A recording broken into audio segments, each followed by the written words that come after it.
Assalamualaikum warahmatullahi wabarakatuh.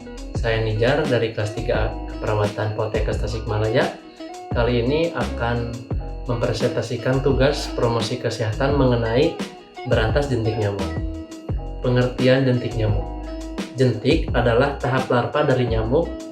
Jentik hidup di air dan memiliki perilaku mendekat atau menggantung pada permukaan air untuk bernapas. Jentik menjadi sasaran dalam pengendalian populasi nyamuk yang berperan sebagai faktor penyakit menular melalui nyamuk seperti malaria dan DBD. Ini adalah gambar daur hidup nyamuk Aedes aegypti. Dari telur sampai nyamuk dewasa memakan waktu 7-10 hari. Tiap 2 hari nyamuk dewasa membutuhkan darah untuk bertelur. Umur nyamuk dewasa betina dapat mencapai 2-3 bulan. Tujuan pemberantasan nyamuk. Pemberantasan jentik bertujuan untuk menekan laju pertumbuhan nyamuk sehingga terhindar dari penyakit yang diakibatkan oleh perantara nyamuk.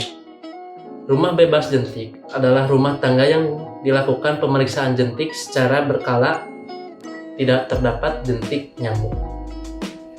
Manfaat pemberantasan jentik nyamuk. Populasi nyamuk menjadi terkendali sehingga penularan penyakit dengan perantara nyamuk dapat dicegah dan dikurangi. Nomor 2, kemungkinan terhindar dari berbagai macam penyakit semakin besar seperti DBD, malaria, chikungunya atau kaki gajah. Yang ketiga, lingkungan rumah menjadi bersih dan sehat. Cara pemberantasan jentik nyamuk. Pemberantasan sarang nyamuk merupakan kegiatan memberantas telur, jentik, dan kepompong nyamuk penular berbagai penyakit seperti DBD, chikungunya, malaria, dan kaki gajah atau filariasis di tempat-tempat perkembangbiakannya. Ini adalah cara-cara memberantas nyamuk 3M, yaitu menguras tempat air, menutup tempat penampungan air, dan mengubur atau membuang sampah bekas yang dapat menampung air. Plus hindari gigitan nyamuk terutama di pagi sama sore hari. Gunakan anti nyamuk oles atau pasang kelambu. Hal yang dilakukan dalam pemberantasan jentik nyamuk. Nomor 1, lakukan pemberantasan sarang nyamuk atau PSN dengan cara 3M+, menguras, menutup, mengubur, plus menghindari gigitan nyamuk. Poin A yaitu menguras tempat-tempat penampungan air. Dan B, menutup rapat semua penampungan air. Mengubur barang-barang bekas yang ada di sekitar rumah yang dapat menampung air. 3M+ adalah 3 cara plus yang dilakukan pada saat pemberantasan sarang nyamuk atau PSN, yaitu menguras dan menyikat tempat-tempat penampungan air seperti bak mandi, tatakan kulkas, tatakan pot, tempat-tempat penampungan air minum, menutup rapat tempat-tempat penampungan air seperti lubang bak kontrol, lubang pohon, lekukan-lekukan yang dapat menampung air hujan. Mengubur atau menyingkirkan barang-barang bekas yang dapat menampung air seperti ban bekas, kaleng bekas, plastik yang dibuang secara sembarangan, misalnya botol gelas, plastik kresek, dan lain-lain. Terus menghindari nyamuk yaitu menggunakan kelambu ketika tidur, memakai obat yang dapat mencegah gigitan nyamuk seperti obat nyamuk bakar atau obat nyamuk yang dioles ke badan. Menghindari kebiasaan menggantung pakaian di dalam kamar guna menghindari tempat beristirahatnya nyamuk atau persembunyian nyamuk. Mengupayakan pencahayaan dan ventilasi yang memadai untuk mengurangi perkembangbiakan nyamuk.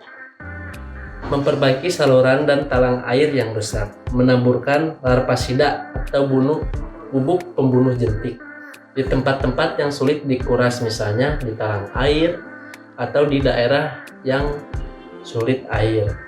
Memelihara ikan pemakan jentik di kolam atau di bak mandi atau di bak-bak yang dapat menampung air, misalnya ikan cupang, nila, dan lain-lain.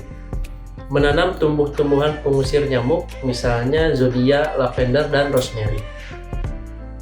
Pembasmian nyamuk serta jentiknya dapat menggunakan bahan-bahan kimia. Cara pengendaliannya dengan ini yaitu pengasapan atau fogging dengan menggunakan malation, pention yang berguna untuk mengurangi kemungkinan penularan Aedes aegypti yang sampai batas tertentu. Memberikan bubuk abate atau temepos pada tempat-tempat penampungan air. Cara pemeriksaan jentik berkala. Pemeriksaan jentik berkala atau PJB adalah pemeriksaan tempat-tempat perkembangbiakan nyamuk seperti tempat-tempat penampungan air yang ada di dalam rumah seperti bak mandi, WC, vas bunga, dan lain-lain, dan di luar rumah seperti talang air, pot kembang, ketiak daun, lubang pohon, pagar bambu, dan lain-lain yang dapat menampung air yang dilakukan setiap minggu secara teratur. Ini melakukannya pemeriksaan jentik berkala yaitu oleh anggota rumah tangga, kader, juru pemantau jentik atau jumantik, dan tenaga pemeriksa jentik lainnya. Tata cara pemeriksaan jentik dapat dilakukan baik setelah memperoleh wawasan yang luas yang diberikan oleh petugas. Adapun tata cara pemeriksaannya meliputi pemeriksaan bak mandi yang ada pada WC, tempayan, drum, dan tempat-tempat penampungan air lainnya. Jentik nyamuk biasanya muncul pada permukaan air untuk bernapas. Jika belum muncul, tunggulah 1 menit. Periksa segala macam tempat yang relatif dapat menampung air, misalnya vas bunga, dispenser, tempat minum burung, kaleng-kaleng ada, dan tempat-tempat yang lain yang dapat menampung air. Menggunakan senter untuk melihat keberadaan jentik, karena jentik tidak dapat dilihat di tempat gelap, jadi memerlukan cahaya. Terima kasih. Sekian presentasi dari kami. Assalamualaikum warahmatullahi wabarakatuh.